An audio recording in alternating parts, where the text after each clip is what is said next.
everyone, it's Amanda. Today I'm going to be doing a special video. I'm going to be reading Jessica from Peace Love Books' favorite books. So for today's video, I'm going to be reading The Pool Boy by Nikki Sloan, Forgive Me Not by QB Tyler, and Crow by A. Zavarelli. I wanted to do this video because Jessica has been super supportive of my channel recently, and I really appreciate it, and I really want to do something special to thank her. It really is crazy because I watched Jessica when I was a small teenager, and it's just so crazy to see my face on her screen, you know what I mean? Anyway, so I'm excited to see how these books are. If I had to predict, I think I'll like Crow the best just because it's more dark and mafia style, but I picked ones that I think that I'll love just because I want to really like them. But I'm gonna be honest, so let's see how it goes. Be sure to like and subscribe down below for more bookish content. I'd love to have you here, and let's just get into the video.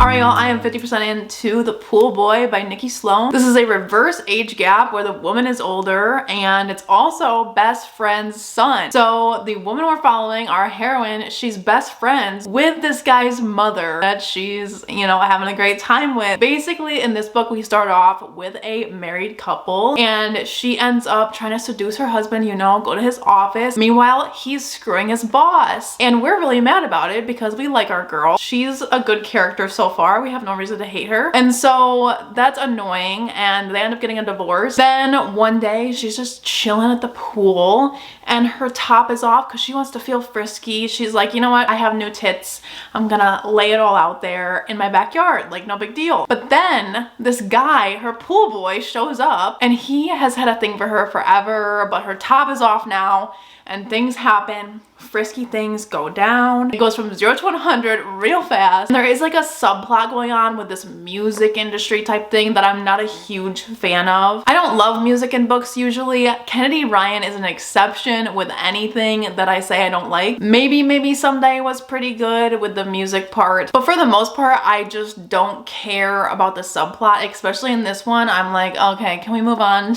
Basically, we're supposed to care that Troy wants to be a singer, and our heroine is actually part of this agency and she used to sing as well. So they have that common ground, that common interest that makes us believe in the reason that they should be together, which I appreciate because sometimes authors don't give us that and we don't know why these two characters would really work out. So we do have those common interests going on. The only thing is I don't care about Troy's story right now. Like, I don't feel for him at all. He's going through a lot just with like his job and aspirations, and his mom not really supporting his dreams, or at least he thinks she won't support them. He hasn't actually told her that he wants to be a singer, but basically they're going behind her back, not only with having sexy time, but also with this whole singer-songwriter thing. And our heroine, of course, needs a new singer to fill in these gaps at her agency, so that's convenient. I forgot to mention my thoughts on the steam. I think the steam is just like okay. I know Nikki Sloan is known for her steam. I don't know if I love it or if I'm feeling anything at the moment for it. It could be the characters. It could also be that the woman is in control, which I usually like the man to take a little bit of control in my books. You know, go off, queen, but also I'm a fan of the other way around. I'm biased, but so far it is pretty steamy, but it's in a way where it feels like the relationship is based on sex alone right now. I'm sure that will change because of their common interest in singing. This is sitting at a 3-star-ish, but it could change. We don't know. It's only 50% in. I'll let you know how it goes when I finish. All right, so I just finished The Pool Boy by Nikki Sloan, and I think I'm gonna give this a 3-star. I know it's not the greatest, but let me explain. The first problem for me is that this one has a woman who's like the alpha in all aspects of life, and I like a more controlling man. So it's hard for me to get over that in the beginning because the beginning had so much spice and smut, and then towards the end I actually got a lot less smut and it got more lovey-dovey, but I didn't believe in the lovey-dovey because I didn't feel like the characters had an emotional connection. Also, the third act is what kind of threw me off, or not the third act, but almost the taboo-ness coming out. So when they do get found out, obviously this was supposed to be an explosion, happen, right? But the explosion that is had is so minuscule for what it was that I just felt like nobody would act like that. It would be a whole fucking thing. Like, I feel like people would be going crazy, like throwing things, maybe not throwing things, but like, you know, like verbally attacking. There was like a small verbal attack, but I just felt like it got resolved so quickly. Maybe like 20 pages later, if not faster, it got resolved and the friend says she's sorry. I feel like taboo situations, you don't know how you would act in real life, but I did feel like it would be a whole shit show in my life if this happened to somebody that I know. It also had that music plot that I didn't love a whole lot.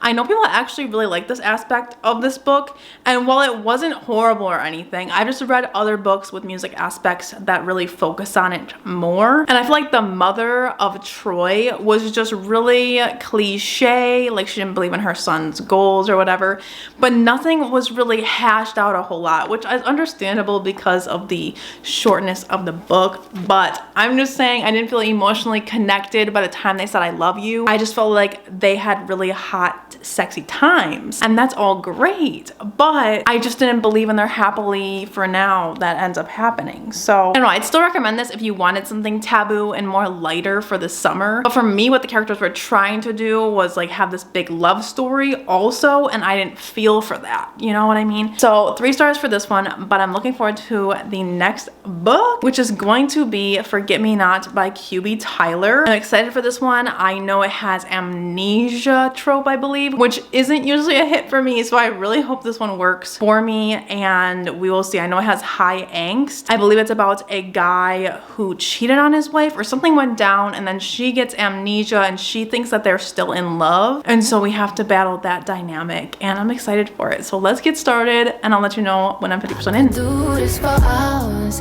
and hours and hours. I could do this for hours. All right, so I'm now 50% into Forget Me Not by QB Tyler. This one is going super well so far. I'm really enjoying it, even though it is very heartbreaking, a very tough topic, very much triggers for cheating and infertility and like a marriage in trouble. We're following a woman who is cheated on by her husband, and he gets in a car accident and he doesn't remember the last 2 years of his life. So he doesn't remember that they are getting a divorce and that he cheated on her at all. So when he wakes up, he thinks they're so much in love and nothing changed. And so she's in the hospital room, you know, because she has to still be there for him. And he's like, come here, like, what are you doing all the way over there? Why are you acting weird? And she realizes that he has amnesia, and so he wants her back. He says like, I don't know why I would ever do that to you. There's no way that I did that. How could I ever have done that? I love you so much, and all this stuff. So you're really heartbroken for him and her at the same time, because their marriage is so much more complicated than just he cheated on her. So what ended up happening for me is that I kind of feel for both characters at this point, which is very surprising, but this is such a complicated story that QB Tyler is really doing a great job on. You definitely feel for him as well, because he wakes up thinking he's desperately in love with this woman,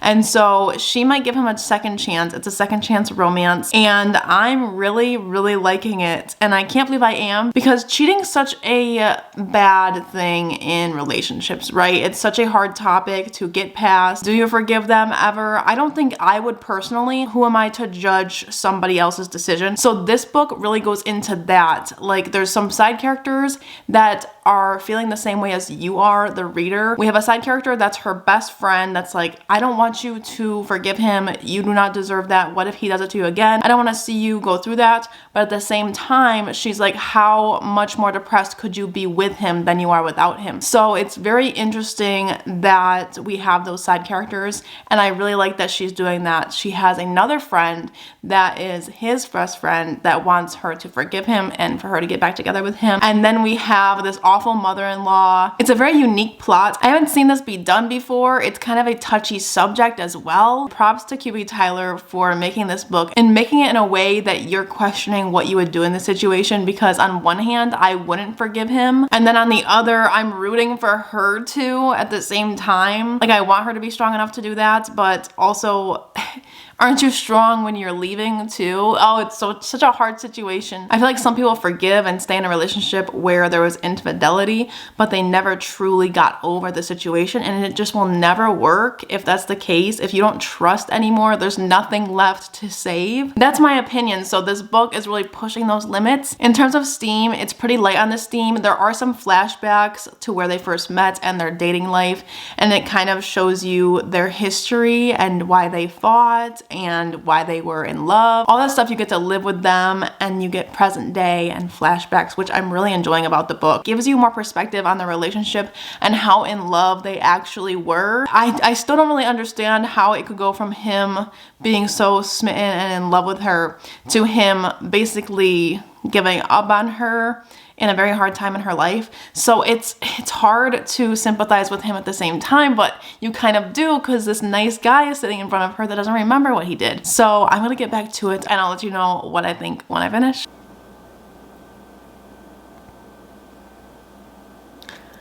I don't think I can forgive him.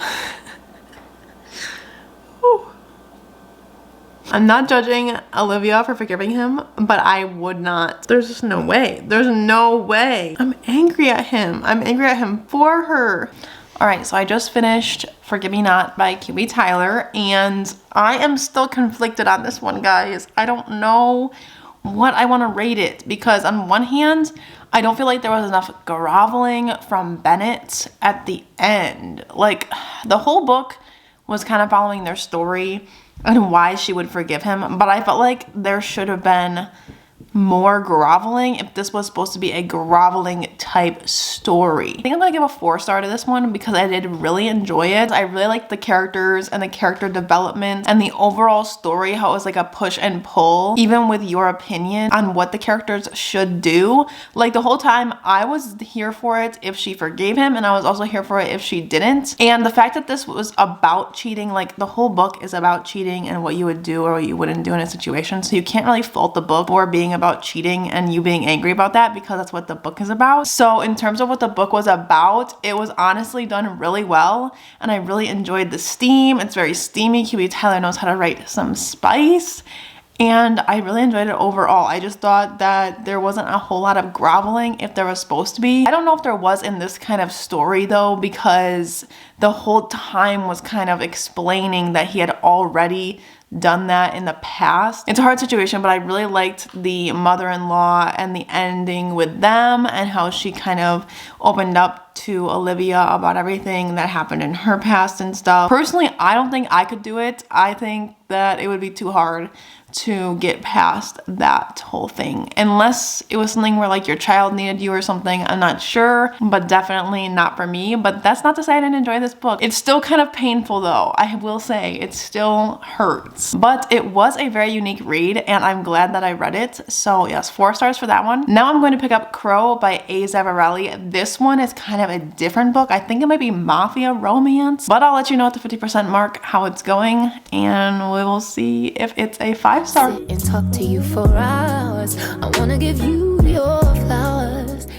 All right, I'm officially 50% in to Crow by A. Zavarelli. In this one, we're following a mafia kind of thing, organized crime. I'm in for the ride. So we're following an Irish guy named Lachlan, and he's like the big boss of this Irish mafia or crime organization. And then we're also following Mackenzie, who's this badass bitch who is trying to find her friend who went missing a while ago. And her friend got mixed in with like the Russians and the Italians and the Irishmen, and I don't know. Something's going down and her friend's missing. So we're trying to figure out where she is, and the police aren't helping. So Mackenzie's plan is to take it upon herself to get mixed in with these guys and figure out what's going on. Meanwhile, she is mixed in with Lachlan now, who's a leader of the Irish, right? So it's very steamy. Holy shit, I'm loving the steam, okay? It's kind of like enemies-ish. It has that vibe of like the tension between enemies to lovers. So they have this super hot connection, and her opening scene is actually fighting this guy in a ring, and she beats his ass, like this grown man. And so that's when Lachlan kind of finds her and wants her for himself. She ends up working for his club, and that was kind of her plan all along, to become a dancer at his club and get in with the guys that run everything. So she's so far done it, but he's very untrustworthy of her, and same with all of the guys. The Russians are kind of after her because of her father. I don't know, there's a lot of stuff going on. Like the politics of it all is kind of confusing at times.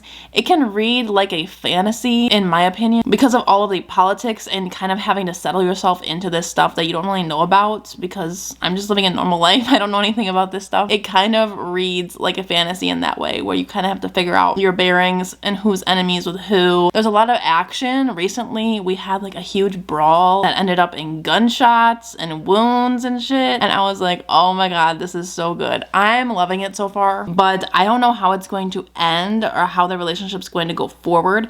Right now it's just mostly chemistry, and then she's trying to not be into him, and then he's trying not to be into her. So it's kind of that push and pull there, but he's kind of possessive of her at this point. So really, I think it's gonna dive into more of the politics and the fighting and the mystery of it all. We will see how it goes. I just finished Crow by A. Zavarelli, and I'm gonna give this one a 4.5. The only reason that I wouldn't call it a 5-star is just because of the ending and the reveal of what happened was a little bit predictable to me, but I did really like it, and I love the way that it ended on something that can be made into another story, because I know this is a series, so I'm excited to kind of continue on with the series. I definitely really like this. It was so entertaining, and I read this all in one sitting. It was really good. It was a lot more action-packed than the other books in this video, so I enjoyed that aspect, the variety. I loved our main character. It was definitely touch her and you die vibes. Like literally you will be shot, okay? So I really liked that aspect, and it wasn't in a way that was repetitive